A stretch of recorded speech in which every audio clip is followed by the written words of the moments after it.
अगर आपको यह नहीं पता कि दोस्त कैसे बनाएं, तो बस इस वीडियो के अंत तक देखते रहें और आपको पता चल जाएगा कि वास्तव में आसानी से दोस्त कैसे बनाते हैं।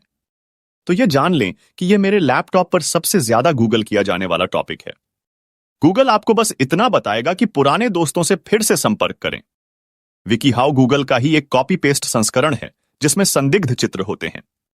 रेडिट कमेंट्स आपको ऐसे मीटअप वेबसाइट्स पर जाने को कहेंगे जिनका असल जीवन में शायद ही कोई उपयोग करता हो, या फिर कोई कॉर्नहोल क्लब शुरू करने की सलाह देंगे। सोशल मीडिया भी शायद आपकी मदद न करे।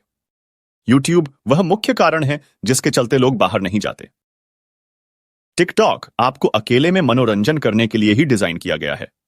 लिंक्डइन एक डायस्टोपियन सिमुलेशन है। फेसबुक पर आपके से दोगुनी उम्र के लोग हैं। स्नैपचैट पर मैसेज अजनबियों से आते हैं। डिस्कॉर्ड पर मैसेज ऐसे लोगों से आते हैं जिनसे आप बात नहीं करना चाहते। इंस्टाग्राम वह जगह है जहां आप मैसेज भेजते हैं और कोई जवाब नहीं देता। और टिंडर वह जगह है जहां आप डेट शेड्यूल करते हैं और कोई आता नहीं। तो दोस्त बनाने का केवल एक वास्तविक विकल्प बचता है, और वह है असली जीवन में लोगों से बात करना। सौभाग्य से कई वर्षों तक इसमें बुरी तरह असफल होने के बाद मैंने इसे सीख लिया और 16 अलग अलग तरीके तैयार किए हैं जिन्हें आप अपनी पर्सनैलिटी और स्वाभाविकता के आधार पर चुन सकते हैं। तरीका 1, उबाऊ लोगों को छांटें। किसी समूह से मिलना और हफ्तों या महीनों के बाद यह महसूस करना कि आपका व्यक्तित्व उनमें से किसी से मेल नहीं खाता बहुत निराशाजनक हो सकता है। इसका समाधान यह है कि शुरू से ही अपने स्वाभाविक, विवादास्पद, बिना फिल्टर वाले स्वरूप को दिखाएं। इससे आप जल्दी ही उन लोगों को छांट पाएंगे जो आपके साथ संगत नहीं है। आपको इसे जबरदस्ती नहीं करना चाहिए, लेकिन अगर आपके दिमाग में कोई हल्का फुल्का संवाद आता है या अगर आपकी कोई अजीब राय है तो उसे छिपाने के बजाय कभी कभी कह देना चाहिए। अगर कुछ लोग सकारात्मक प्रतिक्रिया देते हैं तो बधाई हो, आपने अपने नए संभावित दोस्त पहचान लिए। तरीका 2, अनोखी रुचि। अगर आपने कभी महसूस किया है कि आप बस एक फिलर फ्रेंड हैं जिसे लोग ज्यादा दिलचस्प नहीं समझते, तो इसका कारण है कि वे आपके बारे में पर्याप्त नहीं जानते।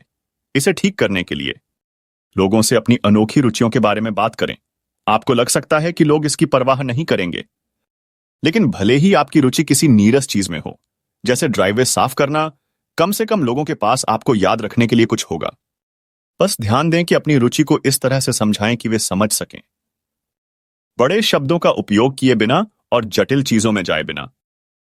अगर आपको लगे कि सामने वाला बोर हो रहा है, तो संभवतः समय आ गया है कि आप उनसे उनकी रुचियों के बारे में पूछें। तरीका 3, अपने दिमाग से बाहर रहें। क्या आप कभी किसी समूह में रहे हैं जहां हर कोई बात कर रहा है और आपको नहीं पता कि कब बोलना है या क्या कहना है? मैं काफी देर से चुप हूं।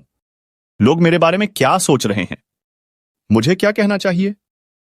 क्या मेरी आभा यहां फिट बैठती है? यह सोच विचार है। इसे अपने दिमाग में फंसना भी कहते हैं। जब आपको कोई विचार आता है, फिर आप उसे सोचते हैं, फिर उसे फिल्टर करते हैं, फिर खुद को उसे कहते हुए कल्पना करते हैं, फिर उसे संशोधित करते हैं और स्वीकृत करते हैं, फिर उसे अपने मुंह से बाहर भेजते हैं, और तब तक बातचीत आगे बढ़ चुकी होती है। लेकिन अपने दिमाग से बाहर रहने का मतलब है बातचीत को लेना, विचारों को आने देना, लेकिन उन्हें ज्यादा मत सोचना, बस कह दीजिए। और अगर आप कुछ अजीब कह देते हैं, इसे विफलता के रूप में नहीं बल्कि अभ्यास के रूप में देखें। तरीका 4, इसे जबरदस्ती ना करें। जब आपको ऐसा लगता है कि आपको उन लोगों के साथ दोस्ती को जबरदस्ती निभाना है जो आपको पसंद भी नहीं करते, तो आप दबाव महसूस करते हैं, और दबाव से चिंता होती है जिससे आप अपने स्वाभाविक रूप में नहीं रह पाते। अगर कोई आपकी परवाह नहीं करता या आपके पास उनसे कोई समानता नहीं है, तो यह दुनिया का अंत नहीं है। बस जितना हो सके अच्छा बने और आगे बढ़ जाएं। इस स्थिति में यह एक संख्या का खेल है, इसलिए जब तक आप नए लोगों से बात करते रहेंगे, आप नए दोस्त बना ही लेंगे।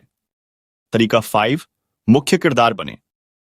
जिन लोगों के सबसे ज्यादा दोस्त होते हैं, वे आमतौर पर वे लोग होते हैं जो सबसे ज्यादा बातचीत शुरू करते हैं। तो किसी भी वाक्य से बातचीत शुरू करें जो आपके दिमाग में आ सकता है। बस यह मान लें कि हर कोई आपसे बात करना चाहता है, लेकिन याद रखें, एक बार बातचीत शुरू करने के बाद सिर्फ अपने बारे में बात न करें। लोगों के जीवन के बारे में सरल सवाल पूछें, सुने और फिर ऐसे फॉलोअप सवाल पूछें जो यह दिखाए कि आपने वास्तव में उनकी बात सुनी।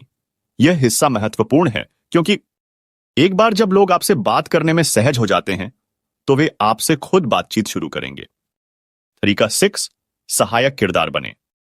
How to win friends and influence people एकमात्र ऐसी किताबों में से एक है जो सामाजिक कौशल पर काम करती है। मुझे लगता है कि सामाजिक कौशल पर किताबें हमेशा आपको यह सिखाने की कोशिश करती है कि कैसे आप वैज्ञानिक रूप से लोगों के दिमाग को हैक कर सकते हैं ताकि वे ऑक्सीटोसिन अणुओं का उत्पादन करें, जैसे 3 से 1 आंख संपर्क देखने दूर अनुपात बनाए रखकर या कंधे के इस हिस्से को रणनीतिक रूप से छूकर। लेकिन इस किताब में मुख्य सलाह यह है कि लोग ज्यादातर अपने बारे में रुचि रखते हैं। अगर आप चाहते हैं कि कोई आपको पसंद करे तो उन्हें महत्वपूर्ण महसूस कराएं, उनकी तारीफ करें, उनका नाम लें जब आप बातचीत शुरू करें, खुश दिखें जब वे कमरे में प्रवेश करें, उनके बारे में बातें याद रखें और उनके जीवन के बारे में ऐसे सवाल पूछें जैसे वे आपके लिए बहुत महत्वपूर्ण हैं। तरीका 7, पारदर्शी दोस्त बने। किसी के साथ अच्छी तरह से जान पहचान बनाने में सबसे बड़ा अवरोध तब होता है जब कोई भी अपनी सीमाओं के बाहर कुछ नहीं कह रहा होता। अगर आप सिर्फ सुरक्षित, सभ्य बातचीत कर रहे हैं जहां आप दोनों अपने गहरे विचार और भावनाएं छुपा रहे हैं, तो आप शायद उनके साथ बहुत ज्यादा भरोसा नहीं बना पाएंगे। तो अपनी बातचीत को थोड़ा और पारदर्शी बनाने की कोशिश करें। इसका मतलब यह नहीं है कि आप लोगों के पास जाकर उनके बचपन की गहरी काली पश्चाताप पूछें। इसके बजाय एक अच्छी शुरुआत हो सकती है, अरे क्या तुम कभी मिलना चाहोगे? क्योंकि यह पारदर्शिता है। यह बताता है कि कम से कम आप सोचते हैं कि सामने वाला व्यक्ति कूल है। और इस तरह की बातें कहना धीरे धीरे आप और किसी अजनबी के बीच की ईंट की दीवार को गिरा देगा। Method 8, injury status update. लोग तब पसंद करते हैं जब आप उनके दर्द के प्रति सहानुभूति रखते हैं और ऐसा लगता है कि आप वास्तव में परवाह करते हैं। लेकिन जब आप पूछते हैं कैसे हो, तो हर कोई सिर्फ डिफॉल्ट में कह देता है अच्छा हूं, या अगर वे साहसी महसूस कर रहे हैं तो ठीक हूं। इसलिए इस तकनीक के लिए सीधे पूछें कि क्या हाल ही में उनके साथ ऐसा कुछ हुआ है जो उन्हें परेशान कर रहा है। शायद उनके पास कोई शारीरिक चोट है जिसके बारे में वे किसी से शिकायत करना चाहते हैं। शायद कोई उन्हें गुस्सा दिला गया और उन्हें इसे व्यक्त करने की जरूरत है, या शायद उनका दिन खराब चल रहा है और उन्हें किसी से बात करनी है। आपको थेरेपिस्ट बनने की जरूरत नहीं है, बस परवाह करनी है। Number 9, the group chat. अगर आप नए लोगों से अक्सर मिलते हैं लेकिन उन्हें अपने दोस्तों में परिवर्तित नहीं कर पाते, तो यह आपके लिए है। जाहिर है आपको उनके साथ नियमित रूप से मिलना होगा, लेकिन इसके लिए आपके पास उनसे संपर्क करने का कोई तरीका होना चाहिए। तो अगर आपको कभी मौका मिले कम से कम 3-4 लोगों के साथ कोई गतिविधि करने का और आपको लगे कि सभी ने अच्छा समय बिताया, तो तुरंत एक ग्रुप चैट बनाएं। सुनिश्चित करें कि आप पहले व्यक्ति हैं जो यह सुझाव देते हैं, और अगर आपको इसका कारण चाहिए तो कहें कि आप अगले दिन या अगले हफ्ते वही गतिविधि करने के लिए इकट्ठा हो सकते हैं। इससे आपको सभी के नंबर मिल जाएंगे, और अगर ग्रुप चैट शांत हो भी जाए तो भी आपके पास ऐसे लोग होंगे जिन्हें आप कभी भी हैंग आउट करने के लिए पूछ सकते हैं। Method 10, do them a favour. यह अक्सर कहा जाता है कि दोस्ती 2 लोगों के बीच होती है जो एक दूसरे के लिए मूल्य प्रदान करते हैं। तो जब आप नए लोगों से मिलें तो बातचीत का उपयोग यह जानने के लिए करें कि आप उनके लिए उपयोगी कैसे हो सकते हैं। शायद आप किसी ऐसी चीज में विशेषज्ञ हैं जिसमें उन्हें मदद की जरूरत है। शायद आपके पास उनके साथ कोई सामान्य रुचि है, या शायद आप बस उनके प्रति अच्छे हैं, और अगर वे बदले में आपके लिए कुछ करते हैं या आपके प्रति बहुत अच्छे हैं तो वे शायद अच्छे दोस्त हो सकते हैं। Method 11, ask them for a favour. मतलब उनसे कुछ करने के लिए कहें। यहां कुछ उदाहरण दिए गए हैं जो आप पूछ सकते हैं। क्या आप मुझे यह जगह बता सकते हैं? क्या आप 1 मिनट के लिए मेरा सामान देख सकते हैं? या यहां तक कि क्या आप मुझे इस व्यक्ति से परिचित करा सकते हैं? क्योंकि इससे न केवल यह दिखता है कि आप उन पर भरोसा करते हैं, बल्कि इससे उन्हें बिना ज्यादा मेहनत किए अच्छा और उदार दिखने का मौका मिलता है, और लोग उपयोगी महसूस करना पसंद करते हैं। लेकिन जो भी करें, लोगों से हमेशा एहसान की उम्मीद न करें। अगर आप कभी किसी के लिए कुछ अच्छा नहीं करते तो यह दोस्ती नहीं, सिर्फ नेटवर्किंग है। Method 12, pickup line. यह एक तरीका है जिसे मैं व्यक्तिगत रूप से उपयोग करता हूं। अगर मैं अजनबियों के समूह में हूं और मुझे जल्दी से बातचीत शुरू करनी है, ताकि अकेला न रहूं, तो मैं बस एक ऐसा सवाल सोचता हूं जिसका जवाब हर कोई दे सके। फिर अलग अलग लोगों के पास जाता हूं और वह सवाल पूछता हूं। यह वास्तव में काफी आसान है, क्योंकि आप पहले से जानते हैं कि आपको क्या कहना है हर बार जब आप किसी के पास जाते हैं। और हर किसी के पास अलग जवाब होगा, जिससे आप बातचीत को स्वाभाविक रूप से आगे बढ़ा सकते हैं। फिर आप उनसे बेहतर सवाल पूछ सकते हैं, जैसे वे कहां से हैं, वे किसे जानते हैं और उन्हें क्या करना पसंद है, सिर्फ इसलिए कि आपने पहले साहस करके एक सवाल पूछ लिया। Method 13, the ISO play. अगर आप अक्सर बड़े समूहों में रहते हैं और ऐसा महसूस करते हैं कि आपको सभी से बात करनी है, तो यह आपके लिए है।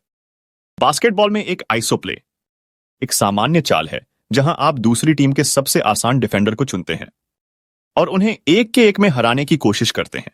और इसे असल जिंदगी में करने के लिए समूह में किसी ऐसे व्यक्ति को ढूंढें जो ज्यादा बात नहीं कर रहा हो और उनसे साइड बातचीत शुरू करें। और अगर आपको उन्हें कहीं ले जाना पड़े ताकि आप एक के एक बात कर सकें, तो कोई बहाना बना लें, जैसे उनसे कुछ मदद मांगना। यह उन्हें विशेष और महत्वपूर्ण महसूस कराएगा। और अगर आप समय के साथ समूह के हर व्यक्ति के साथ ऐसा करते हैं, तो आखिरकार आप सबको अच्छी तरह जानने लगेंगे। Method 14, act like your already friends. मतलब ऐसा व्यवहार करें जैसे आप पहले से ही दोस्त हैं। एक कहावत है, अगर आप दोस्त खोजने की कोशिश करते हैं तो आपको बहुत कम मिलेंगे, लेकिन अगर आप दोस्त बनने की कोशिश करेंगे तो आपको बहुत सारे मिलेंगे। तो ऐसे लोगों को खोजने की बजाय जो आपको दोस्त माने, आप खुद ऐसे व्यवहार करें जैसे आप पहले से ही उनके दोस्त हैं। आप इसे ऐसे कर सकते हैं कि अजीब और शिष्ट चरण को छोड़कर सीधे उस चरण पर जाएं जहां आप किसी को देखते ही खुश हो जाते हैं।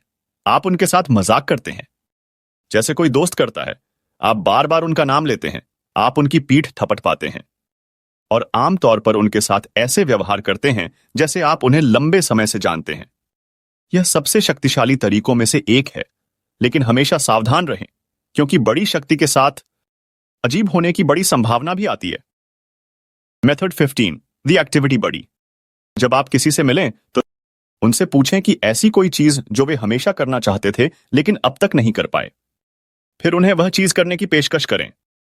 इससे आप उन्हें हैंग आउट करने के लिए कह रहे होते हैं, लेकिन यह हताशा नहीं लगती, क्योंकि यह उनके लिए एक एहसान के रूप में दिखता है। साथ ही यह उनका नंबर पाने का पूरी तरह से सामान्य कारण है और यह हर किसी पर काम करता है। एंड लास्टली, मेथड 16, सबसे तेज तरीका। और अंत में तरीका 16, जो अब तक का सबसे तेज तरीका है। अगर आप अनजान लोगों के साथ अपनी व्यक्तिगत जानकारी साझा करने में सहज नहीं हैं, तो मैं आपको इनकॉग्नी के बारे में बताए बिना नहीं रह सकता। जब भी आप ऑनलाइन साइन अप करते हैं, आपकी संवेदनशील जानकारी कई बार डेटा ब्रोकर्स के हाथ लग जाती है, जो इसे बेच देते हैं। इसे रोकने के लिए हर वेबसाइट से अलग अलग अनुरोध करना पड़ता है, जो समय और मेहनत का काम है, लेकिन इनकॉग्नी आपके लिए यह काम खुद करता है। साइन अप करें और यह कंपनियों को आपकी जानकारी हटाने के लिए मजबूर करेगा। यह पहले ही 86 वेबसाइटों से मेरा डेटा हटा चुका है और 43 और पर काम कर रहा है। तब से मुझे कोई स्पैम कॉल या मैसेज नहीं मिला।